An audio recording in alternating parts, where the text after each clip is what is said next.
ఓం సాయిరామ్ శ్రీమాత్రే నమః. అందరికీ నమస్కారం అండి. అందరూ కూడా సుఖంగా సంతోషంగా ఎప్పుడు కూడా ఆనందంగా ఉండాలి అని చెప్పి మనస్ఫూర్తిగా కోరుకుంటూ ఉన్నాను. ఈరోజు సందేశం ఏంటి అంటే కనుక, తల్లి ఈరోజు ఈ మాట నీ చెవిన పడింది అంటే ఏ కారణము లేకుండా పడింది అని చెప్పి అర్థం కాదు. నీకు అదృష్టం పట్టబోతుంది కనుకనే ఈ వీడియో నీ కంట పడింది. నిర్లక్ష్యం చేయకుండా విను తల్లి అని చెప్పి ఏదో తెలియని సందేశంతో ఈరోజు మన ముందుకు వచ్చారు కదా. మరి ఏది చెప్పినా కూడా అది మన మంచి కోసమే చెప్తారు, మన భవిష్యత్తు కోసమే చెప్తారు బాబావారు అమ్మవారు అయినా సరే. మనందరికీ కూడా తెలుసు కదా ఆ విషయం. వీడియోని ఎక్కడా కూడా స్కిప్ చేసుకోకుండా చివరి వరకు వినండి. అప్పుడే మనకు ఈ సందేశంలో ఉండే ఆంతర్యం ఏమిటో పూర్తిగా అర్థమవుతుంది. వీడియోలోకి వెళ్ళే ముందు ప్రతి ఒక్కరూ కూడా వీడియోకి లైక్ ఇవ్వడం మాత్రం అసలు మర్చిపోవద్దండి. అంతకంటే ముందుగా ఎంతోమంది చెప్పుకోలేనటువంటి సమస్యలతో సతమతమైపోతూ వాటిని ఎలా తీర్చుకోవాలో కూడా తెలియక ఇబ్బంది పడిపోతూ ఉన్నారు. అటువంటి వారి కోసమే ఈరోజు ఈ జీవితాన్ని మార్చేసే అందరూ కూడా శ్రద్ధగా విషయం ఈ సందేశంలో ఉన్న పరమార్థాన్ని అర్థం చేసుకుని మనకున్నటువంటి సమస్యలన్నిటిని కూడా పరిష్కారం జరుగుతుంది. ఏంటో ఇప్పుడు మనం తెలుసుకున్నామా? ఈ రోజు నీ ఒక చోట చేరి నీ యొక్క బాధలను తీర్చడానికి, నీ యొక్క కన్నీటిని తుడవడానికి ఈ వీడియో నీ కంట పడింది అని చెప్పి నువ్వు భావించాలమ్మా. ఎందుకు అని అంటే శివుడు ఆజ్ఞ లేనిదే చీమైనా కుట్టదు అని చెప్పి అంటారు కదా. కానీ ఏ కారణము లేకుండా నువ్వు నా భక్తురాలిగా నియమింపబడలేదు. అంత మాత్రమే కాదు, ఏ కారణము అనేది లేకుండా ఈ యొక్క సందేశం అనేది కూడా నీ చెవిన పడలేదు. ఈ యొక్క సందేశం నీ చెవిన పడింది అంటే నీ జీవితాన్ని అదృష్టపు మార్గంలోకి నడిపించడానికి, నీ జీవితంలో ఉండే కర్మలను తొలగించడానికి, నీ జీవితంలో ఉండే బాధలను తీర్చడానికే అయి ఉంటుంది అని చెప్పి నమ్మి ఒక్కసారి నన్ను తలుచుకుని నాపై నమ్మకంతో ఈ సందేశాన్ని వినడం ప్రారంభించు. బిడ్డ, ప్రతి మనిషికి కూడా కష్టాలు వస్తాయి, బాధలు వస్తాయి. ఏ మనిషి అయినా సరే కానీ కష్టం వచ్చినప్పుడు అయ్యో నాకు ఈ కష్టం ఎందుకు వచ్చింది, నాకు ఈ బాధ ఎందుకు వచ్చింది, ఈ కష్టం రాకుండా ఉంటే నా జీవితం అనేది వేరేలాగా ఉండేది, నేను ఆనందంగా ఉండేదాన్ని, కానీ ఈ కష్టం వచ్చి నా జీవితాన్ని తలక్రిందులుగా వచ్చేసింది అని చెప్పి బాధపడుతూ ఉంటారు. సంతోషాలు వచ్చినప్పుడు నేను చాలా అదృష్టవంతురాలిని అని చెప్పి తనకు ఇష్టమైన వారితో ఆ సంతోషాన్ని పంచుకుని తను ఆనందంగా ఉంటారు. అలాగే జీవితంలో కష్టాలు వచ్చినప్పుడు కృంగిపోతారు, సంతోషాలు వచ్చినప్పుడు పొంగిపోతారు. కష్టాన్ని సుఖాన్ని రెండింటినీ కూడా ఒకేలాగా బ్యాలెన్స్ చేసే వ్యక్తి కష్టం వచ్చినప్పుడు పొంగిపోడు, సుఖం వచ్చినప్పుడు పొంగిపోడు. బిడ్డ, అసలు ఏం చెప్పాలి అనుకుంటున్నాను అంటే కనుక ముఖ్యంగా ఇది ఆడవారు తెలుసుకోవాల్సిన విషయం. ప్రతి మహిళ కూడా ఎంతో బలవంతురాలు. ఒక మగ వ్యక్తి కంటే కూడా, అంటే ఒక పురుషుడి కంటే కూడా స్త్రీ మానసికంగా ఎంతో బలంగా ఉంటుంది. పురుషుడితో సమానంగా చాలా వీక్గా ఉంటారు పురుషుడు. ఎందుకు అన్న విషయాలు పక్కన పెడితే కనుక అసలు విషయాలు అనేవి నీకు ఇప్పుడు నేను చెప్తాను. బిడ్డ, ఇప్పుడు నీ కుటుంబంలో ఏం జరుగుతుంది, నీ కుటుంబంలో జరిగేది నన్ను చెప్పమంటావా? చెప్పిన తర్వాత నిజమే ఇదే జరుగుతుంది అని చెప్పి నువ్వు ఒప్పుకున్నట్లయితే కింద అవును ఎస్ అని చెప్పి కామెంట్ చేస్తావుగా. ఎందుకు అని అంటే నీ యొక్క కుటుంబంలో ప్రతి కదలికను కూడా నేను గమనిస్తూనే ఉన్నాను. ఎందుకు ఇంత బాధపడుతున్నావు, ఏమి సాధించాలని ఇంత బాధపడుతున్నావు, ఎవరి కోసం పుట్టావు, ఎవరి కోసం బాధపడుతున్నావు, ఎవరి కోసం చనిపోతావు? ఈ 3 ప్రశ్నలు నిన్ను నువ్వు వేసుకున్నప్పుడు మొదటి ప్రశ్నకు సమాధానం చెప్తావా? ఎవరి కోసం పుట్టావు, ఎవరిని ఉద్ధరించడానికి పుట్టావు? ఇప్పుడు నీ భర్తే ఉన్నారు, నీ మాట వినడం లేదు, నువ్వు చెప్పినప్పుడు సరే అని చెప్తూ ఉన్నారు. తీరా తను చేసే పని తనే చేసుకుంటూ వెళ్తూ ఉన్నారు. నీ మాట పెడచెవిన పెట్టేస్తున్నారు. తను మద్యాన్ని సేవించవద్దు అంటే మద్యాన్నే సేవిస్తున్నారు. తను తన యొక్క స్నేహితులతో తిరగవద్దు, కుటుంబంతో ఎక్కువ సమయాన్ని గడుపు అని చెప్పి నువ్వు ఎంతో కోరుకుంటూ ఉంటే తనేమో స్నేహితులతోనే తనకు సెలవు వచ్చినప్పుడల్లా ఎక్కువ సమయాన్ని గడుపుతూ ఉన్నారు. నీవు పిల్లలు ఇదే ప్రపంచం అయిపోయింది నీకు మాత్రం. నీకు ఇంకా వేరే వ్యక్తి మాట్లాడేవారు ఎవ్వరూ లేకపోవడంతో నీ సంతోషాన్ని బాధని ఎవరితో పంచుకోవాలో అర్థం కాకపోయినప్పటికీ అసలు నీ యొక్క పరిస్థితి నువ్వు తలుచుకొని ఒక్కొక్కసారి ఎందుకు ఇతన్ని నేను పెళ్లి చేసుకున్నానా, ఇతన్ని పెళ్లి చేసుకోకుండా మరొక వ్యక్తిని ఎవరినైనా చేసుకుంటే నా జీవితం బాగుండేది కదా అని చెప్పి నువ్వు అనుకుంటూ ఉంటున్నావు. కానీ విధి చాలా విచిత్రమైనదమ్మా. ఎందుకంటే ఎవరైతే నీ యొక్క నుదిటి రాతలో నీ భర్తగా రావాలి అని చెప్పి రాసి పెట్టి ఉంటుందో నువ్వు ఎంత తిరిగినా, ఎంత వెతికినా, ఎక్కడికి వెళ్ళినా, తిరిగి వచ్చినా కూడా అతనే నీ భర్త అవుతారు. ఎందుకో తెలుసా? ఇదే విధి. కనుక తల్లి, ఇక్కడ నువ్వు నీ భర్త మారాలి అని చెప్పి అనుకుంటున్నావు.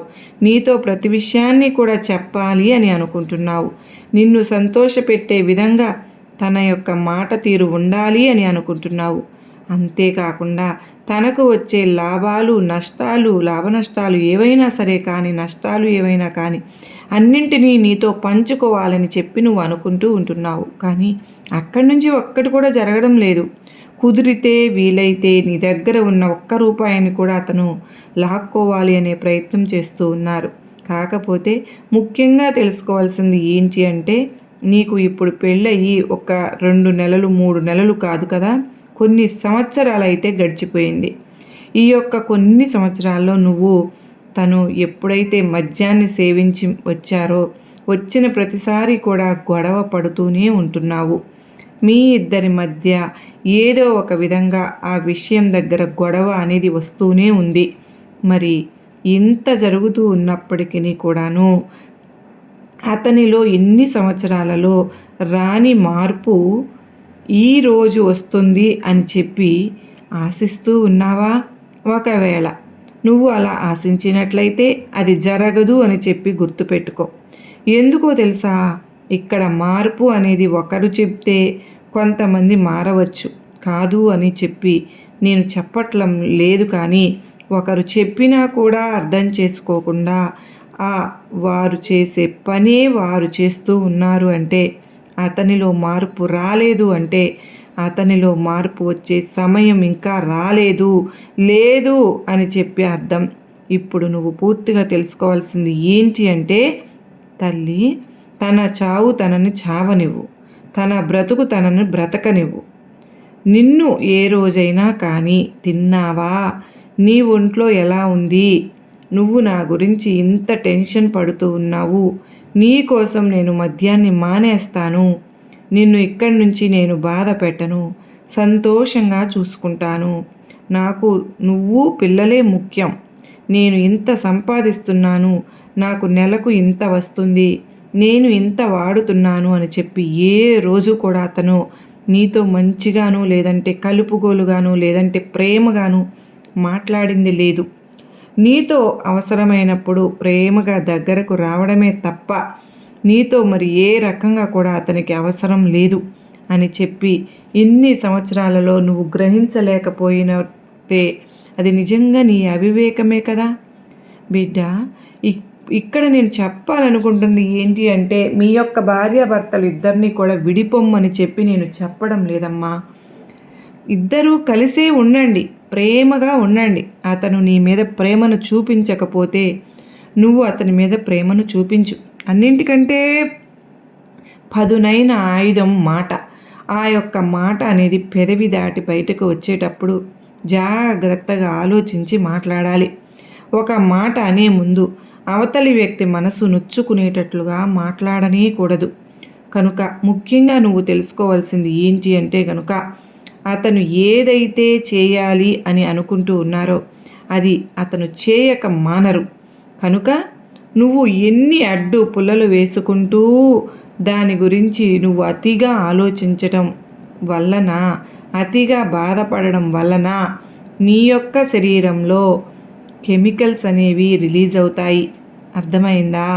నేను చెప్పే మాట ఇక్కడి నుంచి జాగ్రత్తగా, చాలా జాగ్రత్తగా విను. నువ్వు ఎవరి గురించి అయినా బాధపడినా, లేదా నువ్వు ఏ విషయం గురించి అయినా అతిగా కానీ ఆలోచించినా, లేదంటే దేని గురించి అయినా కానీ నువ్వు టెన్షన్ పడుతూ ఉన్నా, నీ మనసు అలజడికి గురి అవుతున్నా, నీ శరీరంలో కెమికల్స్ అనేవి రిలీజ్ అవుతాయి. కెమికల్స్ అంటే విష పదార్థాలు. ఇప్పుడు ఒక నదిని నువ్వు చూసుకున్నట్లయితే, నది ప్రవాహం చాలా వేగంగా జరుగుతూ ఉన్నప్పుడు ఆ నీటి వేగం ఎంత వేగంగా వస్తుందో, నీ యొక్క ఆలోచనల వల్ల, నువ్వు పడుతున్న దిగులు వల్ల, నువ్వు పడుతున్నటువంటి ఒత్తిడి వల్ల నీ యొక్క శరీరంలో కూడా ఆ నది ఎంత వేగంగా ప్రవహిస్తుందో అంత వేగంగా కెమికల్స్ అనేవి రిలీజ్ అవుతూ ఉంటాయి. ఆ విధంగా కెమికల్స్ అనేవి రిలీజ్ అయినప్పుడు శరీరంలో మానసికమైనటువంటి ఒత్తిడి పెరగడం వల్ల మానసికమైనటువంటి సమస్యలతో పాటు నీ యొక్క ఆరోగ్యానికి కూడా హాని కలుగుతుంది. మొదట నువ్వు తిన్న ఆహారాన్ని అరుగుదల లేకుండా చేస్తుంది. అంటే దాన్ని నువ్వు గ్యాస్ ప్రాబ్లం అని చెప్పి అంటావు. ఓవర్గా ఎవరైతే టెన్షన్ పడుతూ ఉంటారో వారికి ముందు ఫ్యాటీ లివర్ వస్తుంది.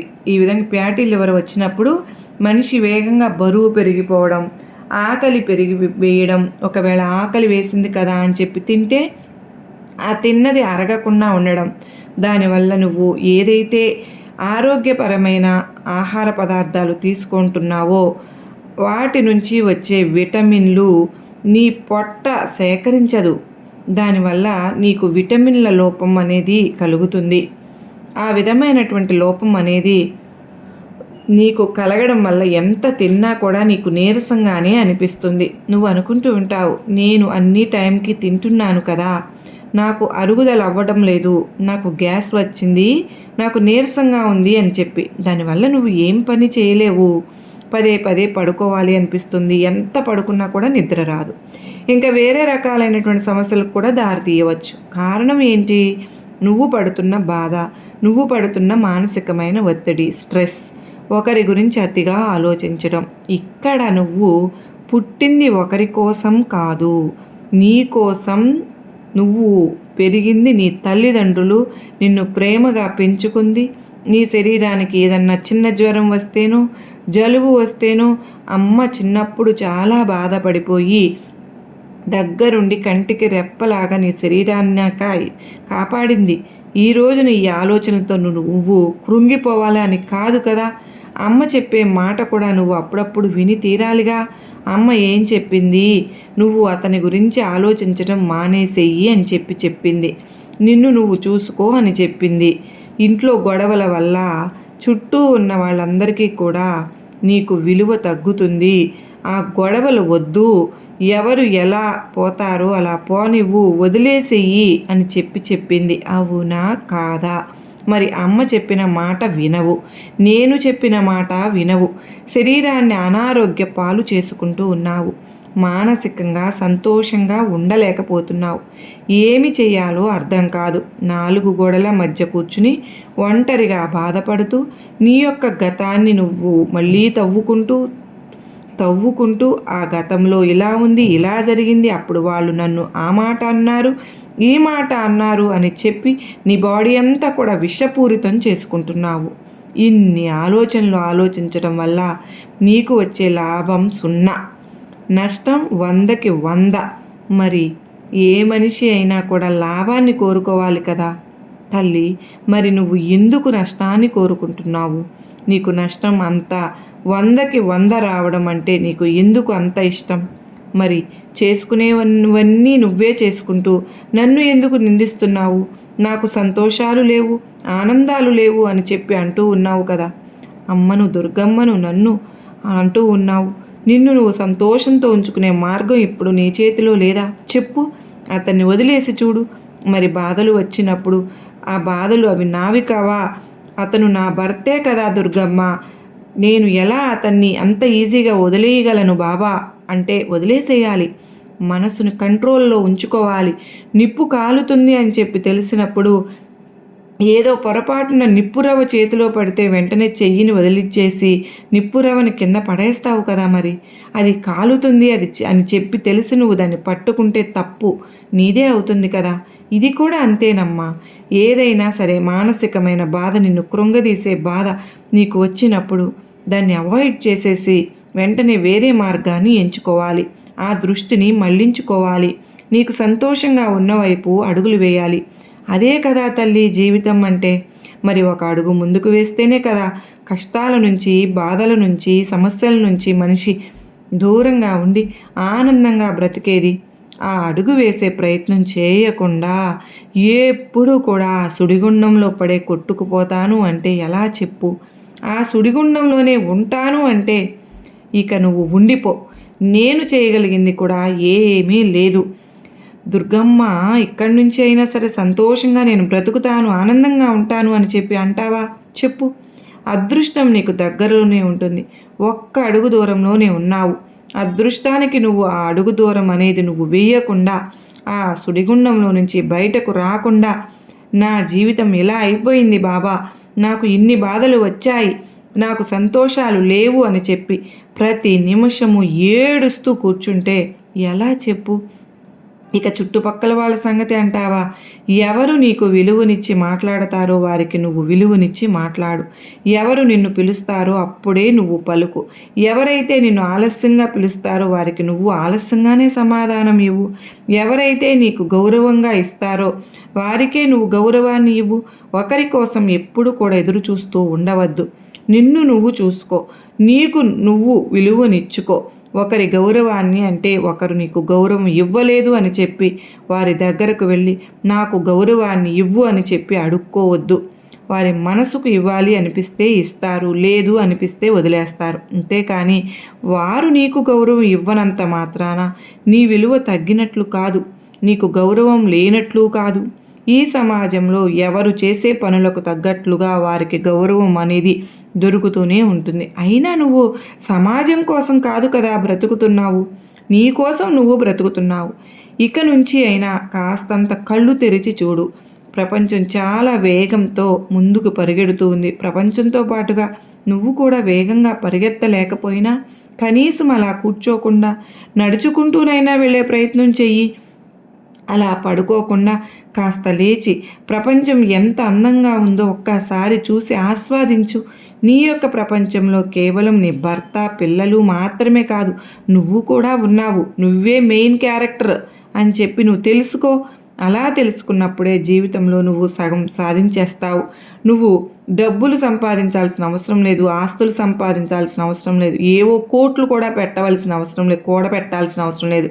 నిన్ను నువ్వు నష్టం చేసుకున్నా ఉంటే చాలు, నిన్ను నువ్వు ఆరోగ్యంగా ఉంచుకుంటే చాలు, నీ మనసును ప్రశాంతంగా ఉంచుకుంటే చాలు, ఇంట్లో గొడవలు పడకుండా ఉంటే చాలు, ఎక్కడివక్కడ వదిలేస్తే చాలు, నువ్వు సగం సంపాదించినట్లే లెక్క అవుతుంది. అన్నింటికంటే విలువైంది ఆరోగ్యం తల్లి. అలా నువ్వు శ్రద్ధ లేకోకుండా ఆరోగ్యాన్ని నిర్లక్ష్యం చేసుకుంటూ పోతే జీవితంలో ఎన్ని కోట్లు పెట్టినా ఆరోగ్యం తిరిగి రాదు అన్న విషయాన్ని తెలుసుకో. చివరికి ఎవరి కోసం అని చెప్పి నిన్ను నువ్వు ప్రశ్నించుకుంటే రేపు నువ్వు ఈ భూమి మీద ఉన్నా లేకపోయినా కానీ అతను బాగానే ఉంటారు. నీ బిడ్డలే ఈ యొక్క బాధను తలచుకొని ఏడుస్తూ ఉంటారు. నీ బిడ్డలకు ఆ బాధను మిగల్చవద్దు. సంతోషంగా ఉండు. నీ బిడ్డలను సంతోషపెట్టు. ఎప్పుడు కూడా మనసులో అలజడులు సృష్టించుకోవద్దు. గతాన్ని తవ్వుకోను వద్దు. ప్రస్తుతం జరిగే దాని మీదనే దృష్టి పెట్టు. అది కూడా నీకు సంబంధించిందే, వేరే వారి గురించి కాదు. ఇటువంటివన్నీ మనసులో పెట్టుకుని సంతోషంగా ఉండే ప్రయత్నం కనుక నువ్వు చేస్తే అదృష్టం ఆటోమేటిక్గా నీ దగ్గరకు వచ్చేస్తుందని గుర్తుపెట్టుకో. నిర్లక్ష్యం చేయకు తల్లి. చేస్తే ఇకపై నేను ఏమీ చేయలేను అని చెప్పి ప్రతి మాటను కూడా నా బిడ్డ సంతోషంగా ఉండాలి, నా బిడ్డ ఆనందంగా ఉండాలి, నా బిడ్డ ఆరోగ్యంగా ఉండి అన్నీ చూసుకోవాలి అని చెప్పి నేను చెప్పాను. అంతేకాని నిన్ను కృంగతీయాలి, నిన్ను విడగొట్టాలి, లేదా నిన్ను నాశనం చేయాలి అన్న ఉద్దేశంతో అయితే కాదు. నా బిడ్డ బాధే నాకు తెలిచివేస్తుంది. నా బిడ్డ బాగుండటమే నాకు ముఖ్యం. బిడ్డకు పట్టే అదృష్టాలు దూరంలో ఉండి తను ఆ అడుగు వేయలేకపోతుందే అని చెప్పి ఈ తండ్రి బాధ కనుక అర్థం చేసుకో. అర్థమైంది కదా ఈరోజు నేను చెప్పిన సందేశంలో చాలా చక్కటి ఆంతర్యం ఉంది కదా, అది మనం గ్రహించాలి. కానీ అమ్మవారు ఎంత వేదనతో చెప్పారండి ఈ యొక్క సందేశాన్ని. మీరందరూ కూడా అర్థం చేసుకున్నారు అని చెప్పి భావిస్తూ ఉన్నాను. అది మీకు అర్థమైంది, నచ్చిందని నేను కూడా అనుకుంటున్నానండి. నచ్చిన ప్రతి ఒక్కరూ చిన్న లైక్ ఇచ్చి చూడడం అయితే మానవద్దండి. మీరు మీ జీవితంలో కష్టాలు, నష్టాలు, ఒడిదుడుకులు, బాధలు ఇవన్నీ కూడా తరచుగా వస్తూనే ఉంటాయి. అవి వచ్చిన ప్రతిసారి నీ మనసు ఎంతో వేదనతో చాలా రోధిస్తూ ఉంది. బాధ వచ్చిన ప్రతిసారి కూడా నా పాదాల చెంతకు వచ్చి ఈ కష్టాలు నేను పడలేకపోతున్నాను తల్లి, మోయలేనంత బరువును నా తలపైన ఎందుకు పెట్టావు బాబా, నా జీవితం ఎందుకు ఇలా అయింది, ఇన్ని కష్టాలు అని చెప్పి నువ్వు ఏడుస్తూ నన్ను ప్రార్థిస్తూ ఉన్నావు కదా. నీ ఏడుపు చూడాలని చెప్పి నేను ఎప్పుడు కూడా అనుకోలేదమ్మా. ఎందుకంటే నువ్వు ఎప్పుడు కూడా నవ్వుతూ ఉండాలి, ఆనందంగా ఉండాలి అనే కదా ఏ తల్లి అయినా తండ్రి అయినా కోరుకుంటారు. నీ దుర్గమ్మ అయినా నీ బాబా అయినా అదే కోరుకుంటున్నాము. నువ్వు బాధగా ఎంత బాధగా ఉంటావో ఒక్కసారి ఆలోచించు. నీ యొక్క బాధను, నీ యొక్క కష్టాన్ని గురించి కొత్తగా మాకు చెప్పాల్సిన అవసరమే లేదు. అంటే నువ్వు పడే ప్రతి బాధ నాకు తెలుసు. నీ యొక్క ఆనందాన్ని చూసి నేను నీ యొక్క కష్టాలు చూడలేనా? నీ కష్టాన్ని చూడలేదని నువ్వు ఎలా అనుకుంటున్నావు చెప్పు? అన్నీ నువ్వు అనుకుంటే పొరపాటు పడినట్లే కదా. ఒక చెట్టుకు పువ్వులు రావాలి అంటే మొదట అది కొంచెం కొంచెం ఎదుగుతూ వచ్చి దానికి ముళ్ళు వచ్చిన తర్వాత అందమైన పువ్వులు వస్తాయి. అదేవిధంగా నీ జీవితంలో ఇప్పుడు కష్టాల సమయం అనేది జరుగుతూ ఉంది. నీకు అధికంగా కష్టాలు వస్తున్నాయి అంటే దానికి అర్థం నువ్వు సుఖాలు అనేవి రాబోతున్నాయని కదా. ఆ కష్టం వచ్చినప్పుడు బాధపడకుండా, ఏడవకుండా ఎలా బాబా అని నువ్వు నన్ను అడగవచ్చు. ఏదైనా సరే నీ యొక్క బరువు, బాధ్యత, భారం అన్నీ నా పైన వేసి నువ్వు ఏడుస్తూ నాకు చెప్పవలసిన అవసరం అయితే లేదు. నువ్వు నన్ను ప్రార్థించే సమయం ఏదైతే ఉందో, నా దగ్గరకు వచ్చి నీ కష్టాలు చెప్పుకునే ఆ సమయం ఏదైతే ఉందో, ఆ సమయంలో నా దగ్గరకు వచ్చి ఎందుకు వస్తావు చెప్పు? కాస్తంత మనశ్శాంతి కోసమే కదా. అటువంటి సమయంలో కూడా నువ్వు కన్నీరు పెట్టుకుంటే నేను నిన్ను చూడగలనా? ఒక్క విషయం నువ్వే ఆలోచించు. నా దగ్గరికి వచ్చినప్పుడైనా అటువంటి సమయంలో కూడా నువ్వు కన్నీరు పెట్టుకుంటూ ఉంటే నేను చూడలేకపోతున్నాను. నా దగ్గరకు వచ్చినప్పుడైనా సంతోషంగా గడుపు. ఇక నీకు ఎక్కువ రోజులు కష్టాలు అనుభవించే రోజులు లేవు. నీకు తప్పకుండా మంచి జరిగే రోజు నేను నీకు ప్రసాదిస్తున్నాను. ఈ రోజుతో నీ దశ తిరిగిపోయింది. ఇక నువ్వు జీవితంలో చూడవలసింది ఎన్నో చూస్తావు. చిన్న వయసులోనే అనుభవించవలసినటువంటి కష్టాలన్నీ అనుభవించేశావు. ఎంతోమందికి ప్రేమను పంచిపెట్టావు, కానీ ఎవరికీ నీ విలువ తెలియకుండానే పోయింది. ఎంతోమందిని ప్రేమతో దగ్గరకు తీసుకుని అన్నం కూడా పెట్టావు. నీ చేతితో ఎంతమందికి వండి పెట్టావు. ఎవరికీ కూడా విశ్వాసం లేదని బాధపడుతున్నావు కదా. నీకంటూ మంచి రోజులు వచ్చిన తర్వాత వాళ్ళే తప్పకుండా బాధపడతారు. ఇది నువ్వు తెలుసుకోవాల్సిన విషయం ఒకటి ఉంది. శ్రద్ధగా వింటావా? మూర్ఖులతోటి ఎప్పుడు కూడా ఎక్కువగా వాదించవద్దమ్మా. నీ భర్త మూర్ఖుడు. ఎందుకంటే ఇప్పటికే బాధపడుతున్న నీ మనస్సును ఇంకా ఎక్కువగా ఇంకాస్త బాధకు గురి అవుతుంది. నేను నీకు ఎప్పుడు కూడా చెప్పే విధంగా మీ యొక్క జీవితం ఏదైతే ఉందో అది నీ చేతిలో లేదు. అది వస్తువు అయినా కానీ, ఏ పనైనా కానీ, లేదంటే ఏ బంధమైనా కానీ, ఏదైనా సరే వాళ్ళ ఇష్టానికి వదిలే. ఎందుకంటే నువ్వు ఎంతగా నీ దగ్గరకు లాక్కోవాలని చూసినా సరే అది నీది కాదు అని అన్నప్పుడు నీ దగ్గరకు ఎప్పటికీ కూడా రాదని గుర్తుపెట్టుకో. ఎదుటివారు నీతో ఎలా మాట్లాడుతున్నారో కూడా అదేవిధంగా నువ్వు మాట్లాడడానికి ప్రయత్నించమని చెప్పానుగా.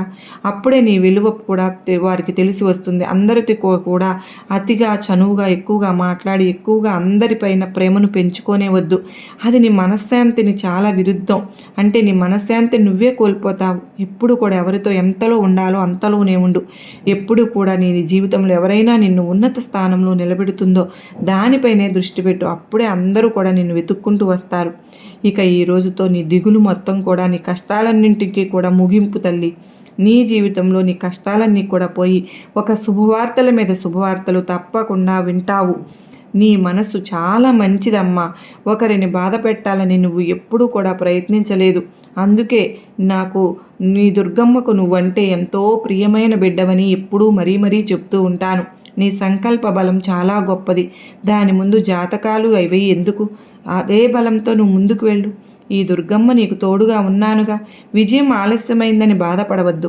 చెడు కర్మల వల్ల చెడు కర్మఫలం వెళ్ళిపోతోంది అని సంతోషించు.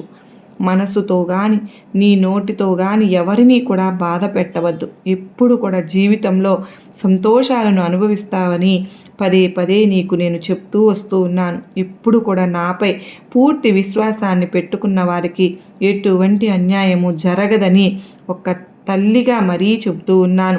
ఎప్పటికీ ఎవరిని బాధ పెట్టవద్దు, ఎవరిని కూడా హింసించవద్దు. ఎందుకంటే నీ భర్త వల్ల నువ్వు ఎన్ని బాధలు పడుతున్నావో అలాగే నీ మాటల వల్ల వారి కర్మలు వారులే అనుభవిస్తారు. దేవుడు ఎవరికి ఏది ఇవ్వాలో అదే ప్రసాదించారు కనుక, దేవుడు ఎవరికి ఎంత ఇవ్వాలో అంతే ఇచ్చి ఉంటారు కనుక మనం ఎవరిని కూడా చులకనగా హేళనాభావంతో చూడకూడదు అని మరీ మరీ చెప్తూ ఉన్నాను. ఈరోజు నీ దగ్గర ధనం ఉన్నంత మాత్రాన రేపటి రోజున ఉంటుంది అని మాత్రం నువ్వు ఎలా అనుకుంటావు చెప్పు. అందుకే ముందే మరీ చెప్తూ ఉన్నాను, ధనాన్ని ఎక్కువగా వృధా చేసుకోకుండా మరి ధనం లేని వారికి సహాయం చేస్తూ ఉంటున్నావు. ఎప్పుడు నీ బిడ్డల గురించి నీ గురించి ఆలోచించుకుంటూ ఉన్నావు. నీ భర్త నిన్ను ఇబ్బందులు పెడుతున్నా కూడా నీ బిడ్డల కోసం నువ్వు బ్రతుకుతూ ఉన్నావు. అలా గడుపుతూ ఉంటే అంతే చాలు తల్లి. ఇకనైనా ఎప్పుడు కూడా మీ జీవితంలో అన్ని శుభకరమైన రోజులు వస్తాయి అని ఒక తల్లిగా ఒక తండ్రిగా నేను నీకు పదే పదే గుర్తు చేస్తూనే ఉన్నాను. ఇన్ని రోజులు నువ్వు పడిన కష్టాలన్నింటికీ కూడా తప్పకుండా ఒక ముగింపు అయితే దొరకబోతోంది. మరీ చెప్తున్నాను, నీ సంతోషాలను అనుభవించడానికి నువ్వు సిద్ధంగా ఉండు. సంతోషంగా జీవించడానికి గడపడానికి నీ జీవితాన్ని ఆహ్వానించు. సంతోషంతో నీ జీవితం ఎప్పుడు కూడా సుఖవంతంగా ఉంటుంది అని నేను మరీ గుర్తు చేసి మరీ చెప్తున్నాను. నీకు ఇప్పటి నుంచి అన్నీ శుభవార్తలే. నీ జీవితంలో ఇన్ని రోజులు పడినట్లు కష్టాలన్నీ తొలగిపోయి నువ్వు ఒక శుభకరమైనటువంటి వెలుగును చూడబోతున్నావని నేను నీకు మాట ఇస్తున్నాను. నీ భర్త గురించి కొన్ని రోజులు వదిలి ఆ ఆలోచన విధానాన్ని మార్చుకున్నప్పటికే మార్చుకుంటారు. అంతేకాని నువ్వు మారమంటే మారతారా చెప్పు? మారడం లేదు కదా. మారని వారిని గురించి నువ్వు పదే పదే చెప్పడం వల్ల ఉపయోగం ఏముంది? నువ్వు చెప్పడం వదిలేస్తే అప్పటికే వాళ్ళకి తెలిసి వచ్చి నీ భర్తలో మార్పు అనేది రావడం స్టార్ట్ అవుతుంది. నువ్వు నీ బిడ్డలను స్ట్రాంగ్గా ఆరోగ్యంగా నువ్వు ఉంచుకుంటే వాళ్ళే నీ దారికి వస్తారు. నీ భర్త మీ ముగ్గురిది ఒక్క మాటగా ఉంటే ఆ ఒక్కడు ఏమి చేయగలడు చెప్పు? నీ దారికే వస్తాడు. కనుక నీకు మళ్ళీ ఆ విషయాలన్నీ నేను చెప్పినవన్నీ కూడా మరొక్కసారి ఆలోచించుకొని నీ భర్త విషయంలో ఇక ఆలోచించటం మానివేసి నీ గురించి నువ్వు ఆలోచించుకోవడం మొదలు పెడతావని నేను కోరుకుంటున్నాను. అంత మాత్రమే కాదు, ఎన్నో సంవత్సరాలైంది. 1 నెల కాదు, 2 నెలలు కాదు కదా తల్లి. ఎన్ని సంవత్సరాల నుంచి ఎదురు చూస్తున్నావమ్మా. నీ భర్తలో మార్పు రావాలి. నా కుటుంబం నా భర్తతో కలిసి బయటకు వెళ్ళాలి, షికార్లు చేసి రావాలి, అక్కడికి వెళ్ళాలి, ఇక్కడికి వెళ్ళాలి అని ఎన్నో ఆశలు పెట్టుకొని అవన్నీ అతనితో చెప్పి మార్చుకోవాలన్న ప్రయత్నాలన్నీ కూడా చేశావు. కానీ అతనిలో ఏ మాత్రము మార్పు లేనప్పుడు నువ్వు చెప్పడం వల్ల ఏమైనా ఉపయోగం ఉందా? ఉపయోగం లేనప్పుడు నీ ఆరోగ్యాన్ని నువ్వు పాడు చేసుకుంటూ అలాగే ఆలోచించుకుంటూ ఉంటే నీ బిడ్డల భవిష్యత్తుకు వచ్చిన ప్రమాదం నీకు అర్థమవుతుందా? లేకుండా అదేమీ ఆలోచించకుండా నీ దుర్గమ్మపై నీ బాబాపై నమ్మకంతో నువ్వు ముందుకు సాగిపోతూ నీ బిడ్డల ఆరోగ్యాన్ని, నీ బిడ్డల భవిష్యత్తుని, వారి చదువు సంధ్యలని, వాళ్ళకి ఏం కావాలో టైంకి చేసి పెట్టుకుంటూ వాళ్ళని గనక జాగ్రత్తగా చూసుకుని ఉన్నత భావి పౌరులుగా వారిని తీర్చిదిద్దితే వాళ్ళంతటికి వాళ్ళు వాళ్ళ తండ్రిలోని మార్పుని కూడా వాళ్ళు గమనించి వాళ్ళే మంచి ప్రవర్తనతో నడుచుకుంటుంటే నీ భర్తలో ఒక రోజుకి ఆ మార్పు వచ్చి అయ్యో నాకంటే చిన్న పిల్లలు ఇంతలాగా బాధ్యతగా నడుచుకుంటూ ఉంటే నేను ఇంతకాలము కూడా నా కళ్ళు మూసుకుపోయి నా భార్య చెప్పినా కూడా నేను వినకుండా ఇంత తప్పు చేశాను అని తను బాధపడి మరలా నీ దగ్గరకే వచ్చి నీకు క్షమాపణ చెప్పే రోజు ఒకటి వస్తుంది అని బాగా గుర్తుపెట్టుకో. నీ దుర్గమ్మ చెప్పినా, నీ బాబా చెప్పినా నీ భవిష్యత్తు కోసమే అని గుర్తుంచుకొని జీవితంలో ఆలోచించుకుంటూ అడుగులు ముందుకు వేస్తే మా అనుగ్రహం ఎప్పుడు నీపైనే ఉంటుంది అని నీకు మరొక్కసారి తెలియజేస్తూ ఎంత వివరంగా అమ్మవారు కానీ బాబావారు కానీ మనకు తెలియచేస్తున్నారండి. నిజంగా ఎంత ఆవేదన భరితంగా ఈరోజు మనకు ఆ తల్లి వివరంగా తెలియచేశారు. మరి అమ్మ మాటను మనం గౌరవించి తల్లి మన కోసం చెప్పింది ఆ బాబా ఎంత వివరంగా మన కోసం ఇన్ని విషయాలు తెలియచేసిన విషయాలను మనం ఎవ్వరం కూడా మర్చిపోకుండా అమ్మవారి బాటలో ఎప్పుడు కూడా నడుచుకుంటూ ఉంటే ఆ తల్లి ఆశీస్సులు మన పైన ఎప్పుడు ఉంటాయని నేను మనస్ఫూర్తిగా మీ అందరితో కూడా పంచుకుంటూ ఉన్నానండి. మరి బాబా వారి ఆశీస్సులు, అమ్మవారి ఆశీస్సులు మనందరిపైన నిండుగా మెండుగా ఉండాలి అని మనస్ఫూర్తిగా నేను కూడా కోరుకుంటూ ఉన్నానండి.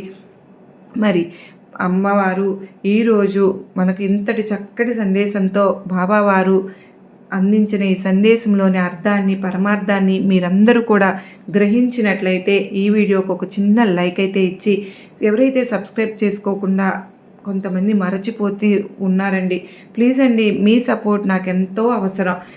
అదే చేత్తో హైప్ అనేది వస్తుందండి. ఖచ్చితంగా మీరు హైప్ అనేది ప్రెస్ చేస్తే మన వీడియో మరింత రీచ్ అవుతుంది, మరికొంతమంది బిడ్డలకు రీచ్ అవుతుంది అని చెప్పి మరలా మీ అందరి నుంచి నేను కోరుకుంటున్నాను. మీ అందరి నుంచి కోరుకునేది నేను ఇది ఒక్కటేనండి. ఇంకా చిన్న లైక్ అయితే ఓం సాయిరామ్ అని కానీ, లేదంటే శ్రీమాత్రే నమః అని కానీ, ఏదైనా సరే మీకు ఇష్టమైన మాట కామెంట్ సెక్షన్లో షేర్ చేయండి ఫ్రెండ్స్.